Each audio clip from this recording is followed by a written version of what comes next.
जय हिंद मित्रों, मैं कुमार यशवंत एक बार फिर से आप सभी का स्वागत, वंदन और अभिनंदन करता हूं कार्ड 99 के ऑनलाइन प्लेटफॉर्म पर। तो हम पढ़ रहे थे मौर्योत्तर काल और आज हमें देखना है मौर्योत्तर काल के इसी क्रम में एक नया राजवंश जिसको पहला या पार्थियन कहा जाता है।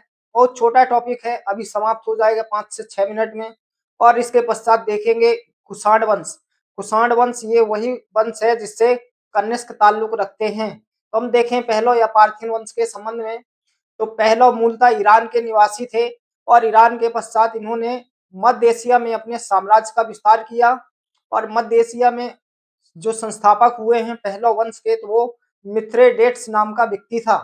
माना जाता है कि मध्य एशिया से इन्होंने भारत पर भी आक्रमण किया और भारत पर अपनी सत्ता को कायम किया। तो हमने देखा कि ये मूलतः ईरान के निवासी हैं और ईरान के पश्चात इन लोगों ने मध्य एशिया पर भी अपने साम्राज्य का विस्तार किया। मध्य एशिया में किसने किया? तो मिथ्रेडेट्स नाम का व्यक्ति है, मिथ्रेडेट्स। और मध्य एशिया के पश्चात इन लोगों ने भारत पर भी अपनी सत्ता को कायम किया। तो हम देखते हैं संस्थापक जो हैं इस वंश के, तो वो मिथ्रेडेट्स होंगे। और आगे देखें एक महत्वपूर्ण शासक हैं गोंडो फडनीस। तो इन्होंने राजधानी बनाई है अपनी तक्षशिला। क्या है राजधानी? तो तक्षशिला को राजधानी बनाई है गोंडो फडनीस ने। और इस व्यक्ति ने कुछ उपाधियां भी धारण की हैं, जैसे देवव्रत और त्राता की उपाधि। माना जाता है कि गोंडो फडनीस का एक अभिलेख हमें प्राप्त होता है पेशावर जिले से। तो ये कौन सा अभिलेख है? तो ये इसका नाम है तख्ते वही अभिलेख। याद रखेंगे, महत्वपूर्ण है। तख्ते वही अभिलेख गोंडो फडनीस का है, जो कि पेशावर से प्राप्त होता है। पेशावर अभी पाकिस्तान में है। और इसी के शासनकाल में एक महत्वपूर्ण घटना होती है, ईसाई धर्म का आगमन या ईसाई धर्म का भारत में प्रवेश। तो गोंडो फडनीस के शासनकाल में एक संत हुए हैं, ईसाई संत है सेंट थॉमस। तो ये आते हैं भारत और माना जाता है कि ये दक्षिण चले जाते हैं और इसकी हत्या केरल में कर दी जाएगी। तो केरल में इनकी हत्या कर दी जाएगी। तो इस हिसाब से ईसाई धर्म का आगमन भारत में प्रथम शताब्दी या पहली शताब्दी को हम देखते हैं तो पहला या पार्थियन राजवंश के शासनकाल में होता है। तो ये माना जाता है कुषाण मूलतः पश्चिमी चीन के यूसी जनजाति या तोखरी जनजाति से संबंधित थे। और 165 ईसा पूर्व में चीन के शासक हुए हैं हून। चीन के हून शासक ने इनको पराजित किया और ये दो शाखाओं में विभक्त हो गए। पहली शाखा तो अफगानिस्तान चली गई कुषाणों की, या यूं बोले यूसी जनजाति या तोखरी जनजातियों की। तो पहली शाखा अफगानिस्तान में, और जबकि दूसरी शाखा तिब्बत के आसपास रहने लगी। और यही तिब्बत वाली शाखा ने भारत पर आक्रमण किया और कुषाण वंश की स्थापना की। तो हमें पहले शासक देखने को मिलते हैं कुषाणों में कुजुल कड़फिसस। तो ये संस्थापक हैं भारत में कुषाण वंश के। तो हम देखते हैं कुषाणों के संबंध में। तो कुजुल कड़फिसस भारत में कुषाण शक्ति का संस्थापक है। याद रखेंगे, वास्तविक संस्थापक नहीं है, ये मात्र संस्थापक है। और कुजुल कड़फिसस ने तांबे का सिक्का जारी किया था, जो कि द्विभाषा और द्विलिपि युक्त सिक्का था और जिस पर धर्मथिदस अंकित था।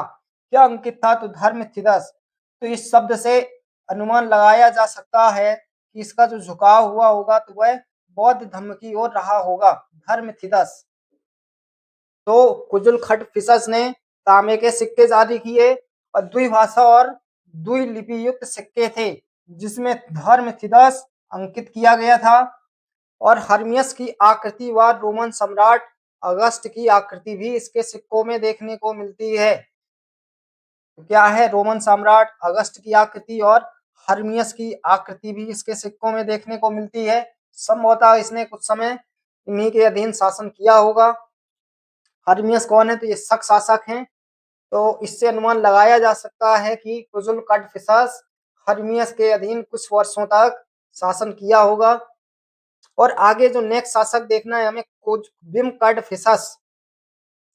कुजुल कड़फिसस के पश्चात शासक हुए हैं कुषाणों में तो विम कड़फिसस, और ये वास्तविक संस्थापक हैं। क्या है ये? तो विम कड़फिसस वास्तविक संस्थापक हैं। इनके हमें कुछ सिक्के प्राप्त होते हैं। सिक्कों के संबंध में देखें तो इनके सिक्कों में शिव नंदी त्रिशूल की आकृति उत्कीर्ण की गई है। किसकी, तो भगवान शिव की और नंदी की और उनके आयुध त्रिशूल की। इसके अतिरिक्त इन्होंने अपने सिक्कों पर महेश्वर की उपाधि भी धारण की है। और इससे हम अनुमान लगा सकते हैं कि इनकी आस्था शैव धर्म में रही होगी। किस धर्म में, तो शैव धर्म में। तो माना जाता है कि इन्होंने खरोष्टी और यूनानी लिपि का भी अपने सिक्कों में प्रयोग किया था। तो ये व्यंकटफिशस थे। अगले महत्वपूर्ण शासक हुए हैं कनिष्क। कनिष्क जो कि महत्वपूर्ण है और इनका टाइम पीरियड माना जाता है 78 ईस्वी से 105 ईस्वी तक। ईसा पूर्व नहीं है, ईस्वी है दोस्तों। कितना है, 78 ईस्वी से लेकर 105 एडी। इन्होंने उपाधि भी धारण की है, जैसे देवपुत्र शाहानुशाही। तो इनकी उपाधि क्या है, देवपुत्र शाहानुशाही। और इन्होंने 2 राजधानियां बनाई थी।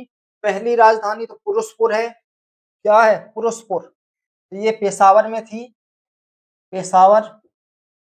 जबकि दूसरी राजधानी अभी के भारत में ही थी, मथुरा। इनका राज्याभिषेक होता है 78 ईस्वी को और इसी उपलक्ष्य में एक नए सम्मत की नींव पड़ी, जिसको कहा जाता है शक सम्मत। क्या कहा जाता है, तो शक सम्मत।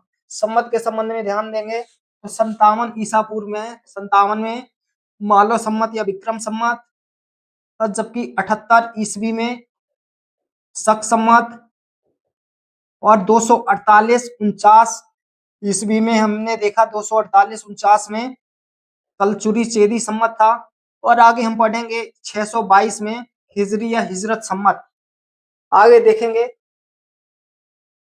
इनके साम्राज्य विस्तार में मुख्यतः हम देखें तो मध्य एशिया और उत्तर भारत में फैला हुआ था कनिष्क साम्राज्य।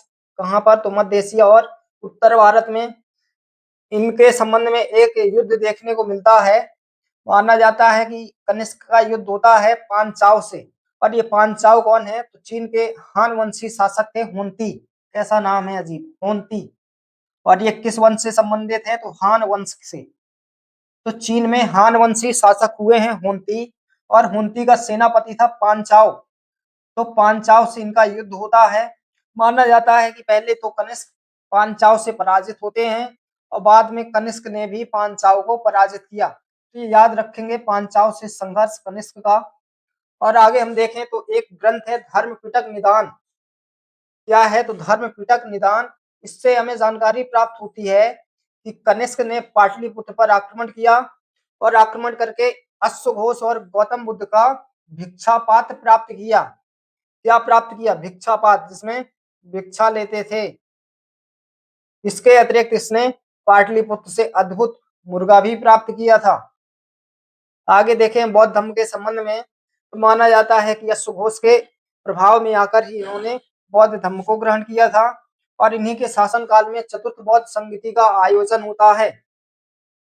ये कहाँ होता है, चतुर्थ बौद्ध संगति का आयोजन, तो इस समय शासक है कनिष्क। कौन है शासक, तो कनिष्क हैं। और इस संगति के जो अध्यक्ष थे वो वसुमित्र। और कश्मीर के कुंडलपुर में होता है। कहाँ होता है बौद्ध संगति, तो कुंडलपुर में। और इसी बौद्ध संगति से बौद्ध धर्म 2 शाखाओं में विभक्त हो जाता है। एक शाखा तो थी महायान और दूसरी शाखा थी हीनयान। तो कनिष्क के संबंध में या कनिष्क के शासनकाल में ही चतुर्थ बौद्ध संगति का आयोजन होता है। कहाँ होता है, तो ये कुंडलपुर में होता है, कश्मीर में। और इस संगति के जो अध्यक्ष थे वो वसुमित्र थे। और कनिष्क के समय होता है, माना जाता है, या हम देखें तो इसी बौद्ध संगति में ही हीनयान और महायान 2 शाखाओं का जन्म होता है बौद्ध धर्म में। हीनयान की बात करें तो ये गौतम बुद्ध को महापुरुष मानते हैं, जबकि महायान शाखा वाले अनुयायी गौतम बुद्ध को भगवान मानते हैं। देखें तो कर्मकांड इसमें ज्यादा थे महायान वाली शाखा में, जबकि हीनयान वाली शाखा, इसको ऐसे समझ सकते हैं, महायान शाखा में ब्राह्मण धर्म का वर्चस्व था। किसका, तो ब्राह्मण धर्म का या ब्राह्मण परंपराओं का वर्चस्व बढ़ गया था और इसमें कर्मकांड भी बढ़ चुके थे। जबकि हीनयान ये महापुरुष मानती है गौतम बुद्ध को और ये भगवान मानती है, मूर्ति पूजा करती है। मतलब जो भी ब्राह्मण धर्म में कर्मकांड होते हैं वो सभी प्रायः महायान में देखे जा सकते हैं। आगे देखें तो कनिष्क के शासनकाल में ही हमें गांधार कला और मथुरा कला का उद्भव देखने को मिलता है। तो हम आगे पढ़ेंगे गांधार कला और मूर्ति कला के संबंध में, मथुरा कला। ये कनिष्क थे। आगे हम देखें तो कनिष्क ने अपने शासनकाल में निर्माण कार्य भी कुछ करवाए हैं, जैसे राजधानी है इनकी फिरोजपुर पेशावर। तो पेशावर में इन्होंने एक विशाल संघाराम का भी निर्माण करवाया है। संघाराम जिसको कनिष्क चैत्य भी कहा जाता है। माना जाता है यह 13 मंजिला ऊंचा टावर था और इसके ऊपर लौह छत्र भी स्थापित करवाई और ये करीब 400 मीटर ऊंचा है। कितना है तो 400 मीटर इसकी ऊंचाई भी है और ये 13 मंजिला टावर था और इसके ऊपर लौह छत्र भी स्थापित करवाया था। और इस कनिष्क चैत्य के जो वास्तुकार हैं वो ग्रीक या यवन वास्तुकार थे, अंगिलस। क्या थे तो अंगिलस इसके वास्तुकार थे। आगे हम देखते हैं कि तक्षशिला में इसने चीर तोपे स्तूप का निर्माण भी करवाया और तक्षशिला में ही इसने सिरकप नामक नगर भी बसाया था और बामियान में विशाल बौद्ध की प्रतिमा भी स्थापित करवाई थी। भगवान बौद्ध की विशाल प्रतिमा का भगवान बौद्ध की विशाल प्रतिमा बामियान में स्थापित करवाई कनिष्क ने। आगे हम देखते हैं तो इसने अपने ही नाम पर कश्मीर में कनिष्कपुर नगर की स्थापना भी की। और मुद्रा व्यवस्था या सिक्कों के संबंध में देखें तो इसने यूनानी और भारतीय देवताओं का अंकन किया है अपनी मुद्राओं पर। इनका तो भारतीय और यूनानी देवी देवताओं का अंकन मिलता है कनिष्क की मुद्राओं पर। आगे हम अभिलेख के संबंध में देखते हैं तो हम देखते हैं कि इसने अपने राज्याभिषेक कब होता है तो 78 एडी को। तो इसने अपने राज्याभिषेक के तीसरे वर्ष मथुरा, कौशाम्बी और सारनाथ में अभिलेखों का निर्माण करवाया, जबकि राज्याभिषेक के 11वें वर्ष सिंधु विहार और जेद्दा अभिलेख का निर्माण करवाया। ये दोनों ही अभिलेख सिंधु घाटी के आसपास हैं, सिंधु घाटी।